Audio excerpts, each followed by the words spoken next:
Hello everyone, this is Gus, Wild One. Time to head out on another adventure in the desert. So today we're going to be heading to Buddy Stubbs Harley and Museum from Surprise around the Loop 101 Expressway. A beautiful 23-mile ride. Okay, show off. Hands on the handlebars. Thank you.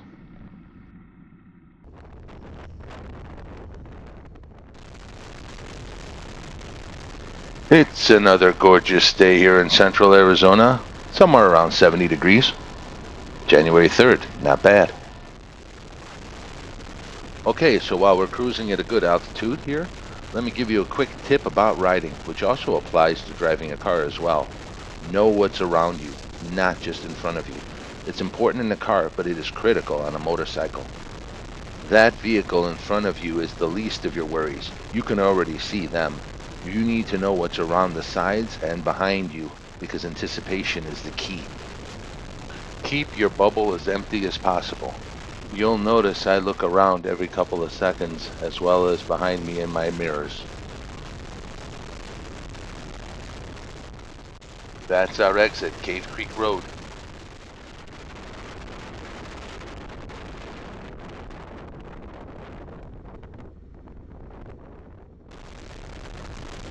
So I'm often asked about being called the Wild One. As a motorcycle trainer and safety instructor, Wild One actually alludes to the 50s biker movie The Wild One, starring Marlon Brando. It's an old school biker gang movie from way back. When friends used to say I looked like the guy who was part of the Black Rebels gang with a goatee and mustache. They would forget the gang member's name, but then they would say, "Hey, Wild One," when I came around, and it kinda stuck. And we have arrived.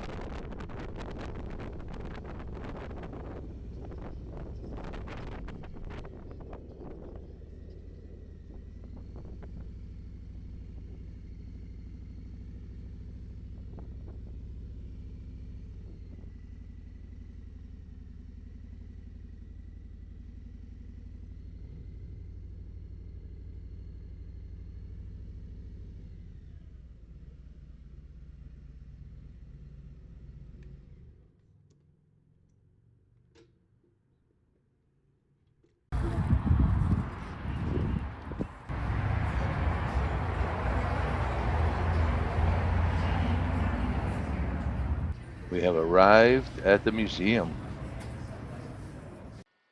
So the museum is open Saturdays from 11 a.m. to 5 p.m. local time. Admission is free, so get on down here and visit for yourself. They have a lot to see and explore. The gentleman you see here is the curator of the museum.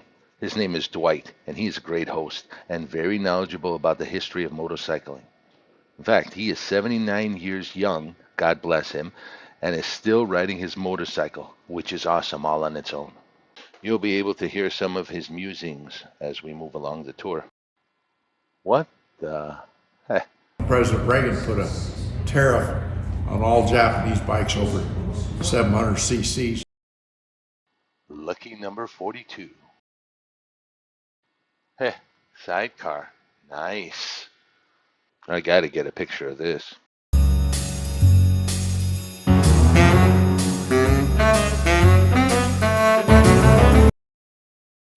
Wild, Evel Knievel's bike.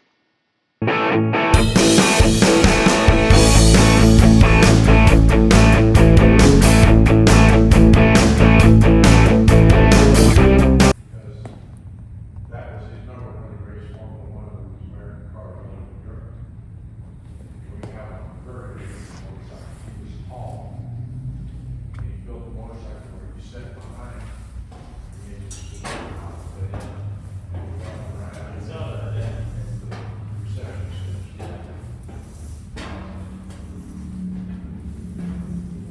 Not a lot of people remember him because what he did 15 years. Yeah, He was very, very accomplished. yeah, but not necessarily so dominant that he was the only person that people knew.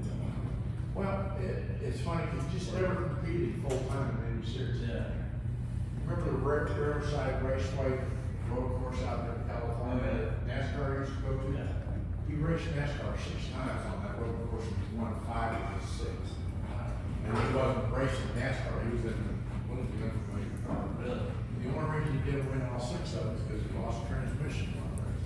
Wow. Like I said, if you do a search on him, he's a very, very accomplished racer. Interesting. He is the only American to win a Grand Prix race in an American car. Phil Hill and Marty Andretti both won Grand Prix. Wow, nice. A 1913 Indian bike with 2 speeds. Cool. So imagine this motorcycle over 100 years ago being released. Probably was incredible back then. Even for the amount of horsepower it was barely able to put out. Funky. Neon Harley clock. I like it. And so ends another great adventure in central Arizona. Motorcycle style.